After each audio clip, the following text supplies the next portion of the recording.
नाशिक जिल्ह्यात तसेच उत्तर महाराष्ट्रातील राष्ट्रवादी पक्षाचे आधारवड मानले जाणारे शरदचंद्रजी पवार यांचे निकटवर्तीय तसेच महाराष्ट्र राज्याचे साखर संघाचे उपाध्यक्ष श्रीराम शेटे यांचे जणू काही दिंडोरीचा इतिहासच लिहिला आहे असं म्हणायला हरकत नाही।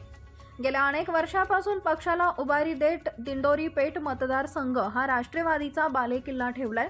तसेच यावेळेसही राष्ट्रवादी शरदचंद्रजी पवार पक्षाच्या उमेदवार सुनीता चारोस्कर यांना प्रचंड मतांनी विजयी करण्यासाठी दिवसातील 16 तास प्रचार करत तळागाळातील जनतेच्या भेटी घेत आहेत आणि सामान्यांकडून देखील श्रीराम शेटे यांना तितकाच प्रतिसाद मिळत आहे। शिंदपाडा गाव या ठिकाणी आम्ही आदिवासी लोक आम्ही काही दिवस आमचा गाव वंचित केलाय।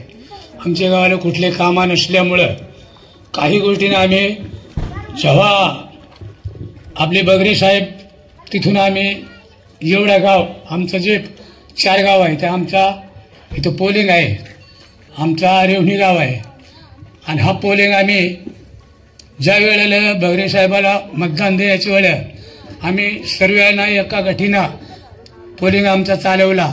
या वेळेला पुन्हा आम्ही एक जिंदीवर पेटलोय। आज शेटे साहेब आहेत त्यांच्या पाठीमागे म्हणून मागे येऊन गेले आणि आता इथे आले।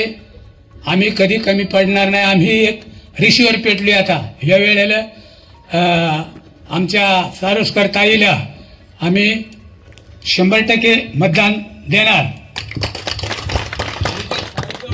आभारी, धन्यवाद।